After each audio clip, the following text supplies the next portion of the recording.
করে তাদের সংখ্যা সরকারি চাকরিজীবীদের চেয়ে কম না বেশি? কয় গুণ বেশি বলে দেবেন?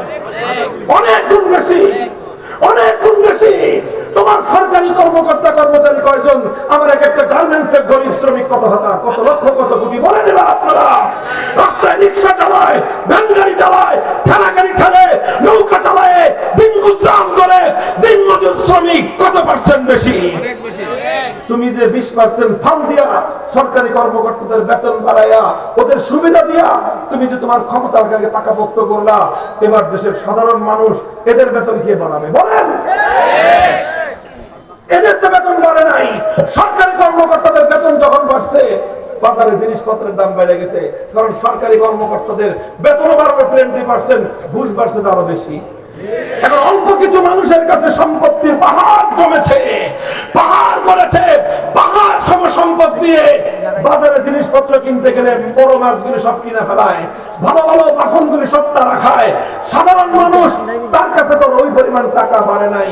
সেই ক্ষেত্রে গোটা সরকার, গোটা রাষ্ট্রের মধ্যে, জনগণের মধ্যে অর্থনৈতিক ক্রাইসিস দেখা যায় এবং তাদের মধ্যে বৈষম্য দেখা যায়, তাদের মধ্যে হতাশা তৈরি হয়। তারা প্রথমে খুশি হয়েছিল যে আমার 10% বেতন বেড়েছে, যে দেখে জিনিসপত্রের দাম বেড়েছে 25%, তখন মাথার চুল ছিঁড়া ছাড়া সাধারণ মানুষের কোনো উপায় থাকে না। বলবেন সমাধান কি? হ্যাঁ মুসলমান, সমাধান একটাই, আল্লাহ কোরআনের পথে আসো, যেখানে কোনো ভাওতাবাজির স্থান নাই। ইসলামী অর্থ ব্যবস্থার দিকে ধোঁকাবাজির কোন স্থান নাই। আসো ইসলামী কোরআনের অর্থ ব্যবস্থার দিকে, যেখানে গরিব মানুষকে প্রাধান্য দেওয়া হয়েছে, বড় লোককে নয়। ইসলামের মূল কথাই হলো এখানে গরিবের প্রাধান্য, বড় লোকের নয়।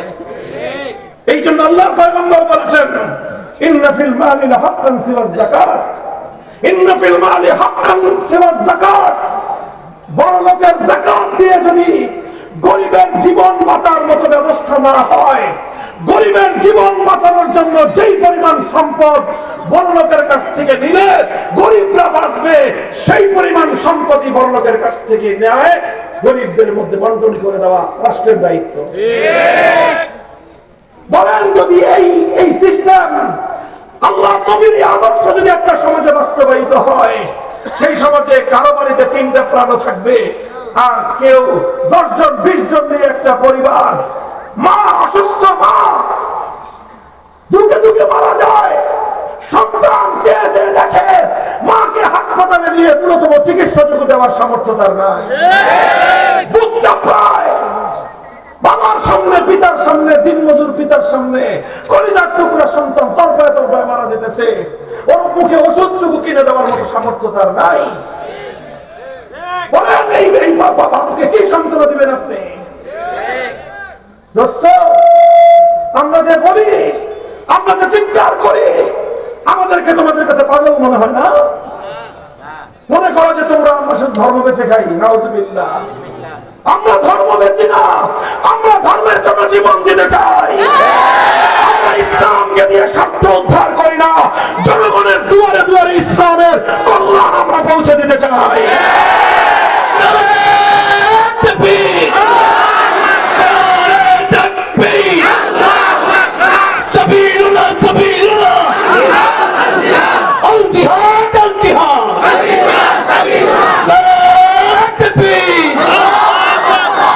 ভাই, আমি যেখান থেকে কথা শুরু করেছিলাম আবার ওখানে ফিরে আসি। আল্লাহ যদি ইমানদারদেরকে রাষ্ট্র ক্ষমতা দান করেন, প্রথম কাজ হবে তাদের আকামুস সালাত, নামাজ কায়েম করবে। নামাজ কায়েম করার মধ্য দিয়ে গোটা রাষ্ট্রযন্ত্রকে দুর্নীতি মুক্ত করবে। আমি চ্যালেঞ্জ করে বলতে পারি, আমার বাংলাদেশে প্রতি বছর চোরাদের দুর্নীতি কমিশন, কি বললাম, দুর্নীতি কমিশনের যারা বসে থাকে, খবর নিয়ে দেখেন তারা কত বড় দুর্নীতিবাজ। তাদের রিপোর্ট অনুযায়ী প্রতি বছর হাজার হাজার কোটি টাকা দুর্নীতি হয় বাংলাদেশ থেকে। এই দুর্নীতিটা যদি বন্ধ করা যাইত, 1 বছরের দুর্নীতি, যেটা দুর্নীতি দমন কমিশনের চুরি মার্কার রিপোর্ট দ্বারা প্রমাণিত, অরিজিনাল রিপোর্ট তো আল্লাহ ভালো জানেন, এই রিপোর্টের দুর্নীতির টাকা দিয়ে দিয়ে প্রতি বছর কয়েকটা পদ্মা সেতু নির্মাণ করা যায়। আপনি বলেন এই দেশে আপনারা উন্নয়নের গল্প শোনান, উন্নয়নের গান শোনান, জনগণকে বোঝাই বানান আপনারা। এই রাষ্ট্রের মধ্যে যদি নামাজ কায়েম করা হয়, যাকাত ভিত্তিক ইসলাম প্রদত্ত সাম্য অর্থ ব্যবস্থা যদি কায়েম করা হয়, ধনী আর দরিদ্রের বৈষম্য এই সমাজে আর থাকবে না। জুলাই বিপ্লবটা ছিল, এই বিপ্লবের নাম কি বলেন তো? বৈষম্যহীন বাংলাদেশ গড়বার বিপ্লব। বলেন কথা ঠিক না বেঠিক?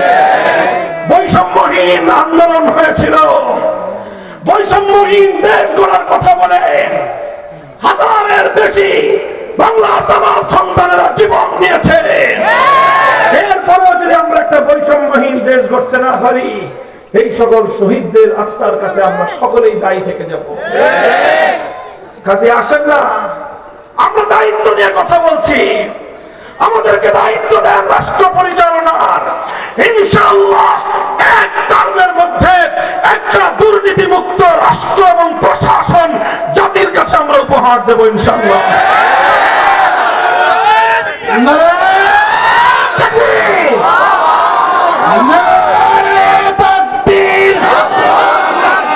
এই মুহূর্তে দরকার কোরআন সুন্নাহর আলো, সংসদে চালো,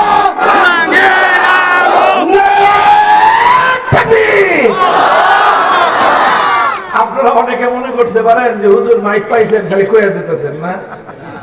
না, হুজুরদের এই সমস্ত কথা শুধু এখন আর থিওরিটিক্যাল নয়, মোল্লা মৌলবীরা কতটুকু কি পারে আজকে 2025 সালের পৃথিবী তার জাজ্বল্য সাক্ষী।